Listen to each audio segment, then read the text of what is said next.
Hello students, मैं रतीश कुमार मेरे YouTube channel RK classes में आपका एक बार फिर से स्वागत करता हूं। बच्चों, आपने जैसे ही सूर्यास्त होता है, सूर्यास्त के कुछ समय के बाद आपने आसमान में दो तीन वस्तुओं को अक्सर चमकते हुए देखा होगा। और अक्सर आपने अपने परिवार में जो आपसे बड़े हैं, आपके पेरेंट्स हैं, आपने कभी उनसे पूछा भी होगा कि ये जो चमक रहे हैं ये वस्तुएं एक्चुअल में है क्या। और निश्चित तौर पर उन्होंने बताया भी होगा, या तो आपको उन्होंने शुक्र ग्रह के बारे में बताया होगा, या हो सकता है उन्होंने ध्रुव तारे के बारे में बताया होगा। और जैसे जैसे अंधेरा ज़्यादा होता रहता है, आसमान में हमको सैकड़ों की संख्या में, लाखों की संख्या में हमको चमकती हुई वस्तुएं दिखाई देती हैं। ऐसे लगता है जैसे आसमान पे लाखों करोड़ों की संख्या पे मोती चमक रहे हो या हीरे चमक रहे हो। एक्चुअल में ना ही तो ये मोती होते हैं और ना ही ये हीरे होते हैं। ये हमसे अरबों खरबों प्रकाश वर्ष की दूरी पर स्थित तारे होते हैं। इनमें से कुछ तारे ऐसे होते हैं जो बहुत ज़्यादा चमकदार होते हैं और ऐसे लगते हैं हमारे काफ़ी करीब हैं, जबकि कुछ तारे ऐसे होते हैं जिनका प्रकाश बहुत कम होता है, मध्यम होता है। और ये जितने भी तारे होते हैं ना, इन सभी तारों का अपना प्रकाश होता है, इनकी अपनी ऊष्मा होती है। और इस प्रकाश की वजह से, इस ऊष्मा की वजह से ये चमकते हुए हमको दिखाई देते हैं। और इनकी संख्या अरबों खरबों में है।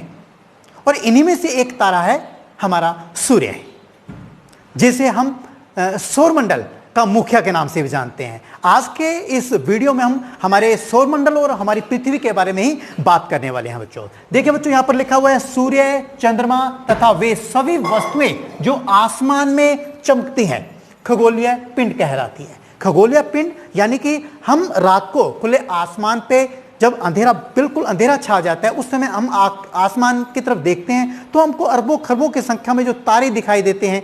इसके अलावा चंद्रमा भी दिखाई देता है, सूर्य भी दिखाई देता है, रात को नहीं दिन में सूर्य भी दिखाई देता है। और इसके अलावा आसमान पे हमको जो भी चमकती हुई चीज दिखाई देती है, उन सभी चीजों को हम खगोलीय पिंड के नाम से जानते हैं। इसी तरीके से अगर हम बात करते हैं, आसमान पे आपने अक्सर अलग अलग दिशाओं में बहुत सारे तारे देखे होंगे, जिनकी दिशा और स्थान लगभग निश्चित होता है, उसमें किसी तरह का कोई परिवर्तन नहीं होता है। ये तारों का जो समूह होता है, जो अलग अलग दिशा में, अलग अलग स्थान पर हमको अक्सर दिखाई देते हैं, इन सभी तारों के समूहों को हम नक्षत्र मंडल के नाम से जानते हैं। अक्सर आपने सप्तऋषि का नाम सुना होगा, 7 तारों के समूह, वो भी एक तरह से नक्षत्र मंडल ही है बच्चों।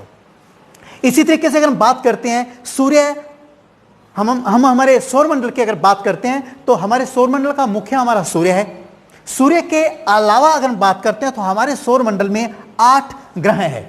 और इन 8 ग्रहों के बहुत सारे, लगभग सभी के नहीं, कुछ ग्रहों के उपग्रह भी है। जिस प्रकार से हमारी पृथ्वी का उपग्रह चंद्रमा है, इसी तरीके से और भी बहुत सारे उपग्रह हैं। और इसके अलावा तथा अन्य खगोलीय पिंड जैसे क्षुद्र ग्रह, ये क्षुद्र ग्रह समझने वाली बात है। क्षुद्र ग्रह क्या कहलाते हैं बच्चों?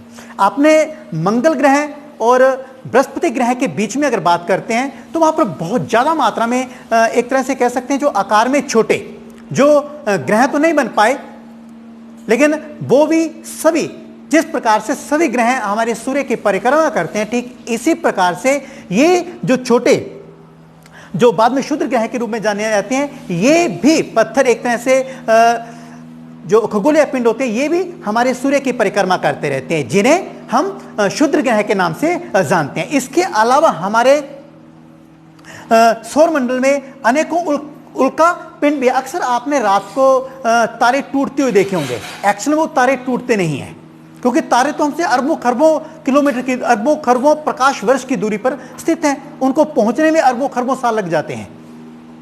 ये जो रात को हम जिनको टूटते हुए तारा बोलते हैं, एक्चुअल में ये उल्काएं होती हैं जो हमारे सूर्य की परिक्रमा करते रहती हैं। और कभी कभी क्या होती है कि ये टुकड़े हमारी पृथ्वी के गुरुत्वाकर्षण शक्ति के संपर्क में आ जाते हैं और ये हमारे तरफ खींचे चले जाते हैं। और जैसे ये हमारे वायुमंडल में प्रवेश करते हैं और इनमें एक तरह से आग लग जाती है, ये जलना शुरू हो जाते हैं और हमें ऐसे लगता है जैसे तारे टूट रहे हैं। और एक्चुअल में ये तारे नहीं होते, ये उल्काएं होती हैं। और कभी कभी ये उल्काएं हमारे पृथ्वी पर आके भी गिर भी जाती हैं, अगर ये आकार में बड़ी हो। अगर ये छोटे आकार में है तो आसमान में ही खत्म हो जाती है, जबकि बड़े आकार की कुछ उल्काएं ऐसी भी होती हैं जो हमारे पृथ्वी तक भी पहुंच जाती हैं।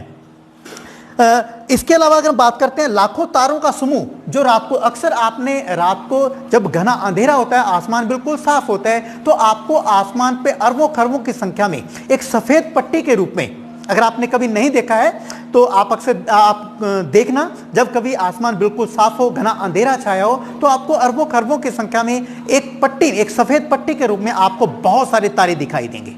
ये जो तारे होते हैं इनको आकाशगंगा कहा जाता है। इस आकाशगंगा का ही एक हिस्सा, इस आकाशगंगा में भी हजारों लाखों की संख्या में तारे हैं, और इन्हीं में से एक तारा है हमारा सूर्य, जिसे हम हमारे सौरमंडल का मुखिया भी कहते हैं। हम हमारे सौरमंडल, हमारे सूर्य के बारे में, हमारे सूर्य के चारों तरफ चक्कर लगाने वाले ग्रहों के बारे में, उनके उपग्रहों के बारे में, ये जो हमारा अगला वीडियो रहेगा, हम उस वीडियो में इसके बारे में डिटेल से हम बात करेंगे। आज के वीडियो में हम सिर्फ इतनी बात करते हैं। हमने खगोलीय पिंड के बारे में बात की है, हमने नक्षत्र मंडल के बारे में बात की है, हमने सौर मंडल के बारे में बात की है, हमने क्षुद्र ग्रहों के बारे में बात की है, हमने उल्का पिंडों के बारे में बात की है, और इसके साथ साथ हमने आकाशगंगा के बारे में भी बात की है। तो बच्चों, आशा करता हूं कि मेरा ये वीडियो आपको बहुत अच्छे से समझ आया होगा। आपको ये वीडियो बहुत अच्छे से बार बार, दो तीन बार आपको देखना है, ताकि आपको अच्छे से ये समझ आ जाए। और नेक्स्ट वीडियो में मैं आपके लिए सौरमंडल का कंप्लीट, यानी कि सौरमंडल के जितने भी ग्रह हैं उन सभी ग्रहों के बारे में मैं आपको बहुत अच्छे से बताऊंगा। और अगर आपको ये मेरा वीडियो अच्छा लगा है, आपको वीडियो अच्छे से समझ आया है, तो मेरे इस वीडियो को आप लाइक करें, शेयर करें और कमेंट करें। और हाँ, मेरे यूट्यूब चैनल आरके क्लासेस को सब्सक्राइब करना बिल्कुल ना भूलें। Okay student, take care, thanks.